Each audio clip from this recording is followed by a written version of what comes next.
There's no doubt that Subnautica is a good game. With its wide range of creatures, base pieces, and location, combined with randomized spawn locations and ore drops, the game is greatly replayable and an instant classic. However, the same cannot be said about its successor, Subnautica Below Zero. While it is still a good game, the story feels a lot more linear, the map smaller, and the creatures lack that original scare factor that made the first game so terrifying. Except the Shadow Leviathan. That creepy little arrow thing is scary as heck.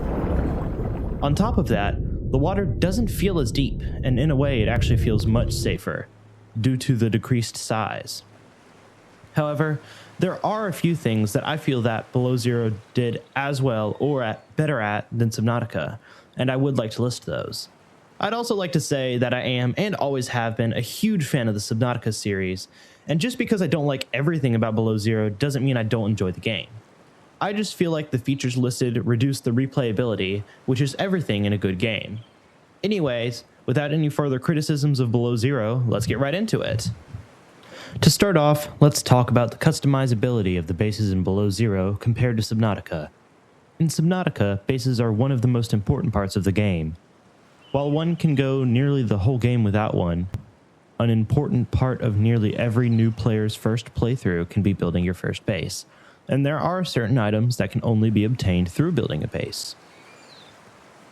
In Subnautica, base building is really cool, and don't get me wrong, it's a super cool system that lets you do a lot of cool stuff, weird stuff, and a lot of stuff. Bro, who's building these bases? Anyways, in Subnautica Below Zero, base building is nearly identical to the first. However, there are some neat features that I feel like should have been ported back to Subnautica. Feature 1, base color. Do I really need to explain this one? It's just so cool! Base modularity.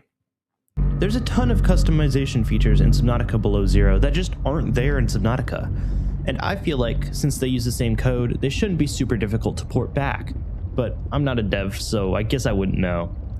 Some of my favorite customization features in Below Zero include the different beds,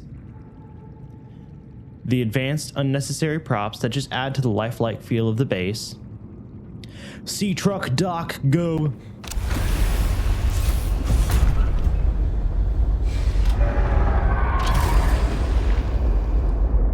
I also love how you can just kinda, and then just,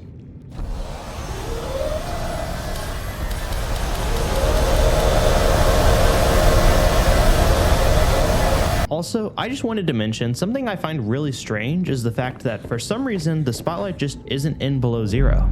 It's there, it's modeled and fully functional in the game's code. It just can't be obtained or built in survival.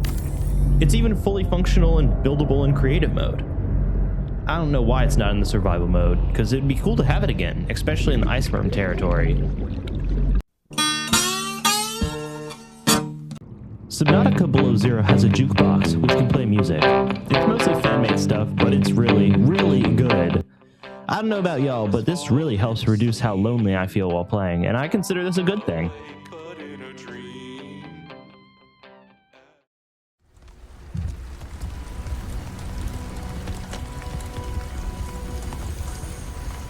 Unlike the crater, which has perfect weather for some reason, despite the entire planet being made of water and clouds, being a thing, Sector Zero has weather, and if I'm completely honest, they pull it off fantastically. From lightning storms that can actually damage you, skill issue, to hailstorms that are just way prettier than they have any right to be, the weather in Subnautica Below Zero just adds that extra little detail that makes the game so much better. And in my opinion, which is indisputable in every way, if you disagree, you're wrong, the weather in Subnautica Below Zero is one of the coolest parts of the game, hands down, despite it being such a small detail.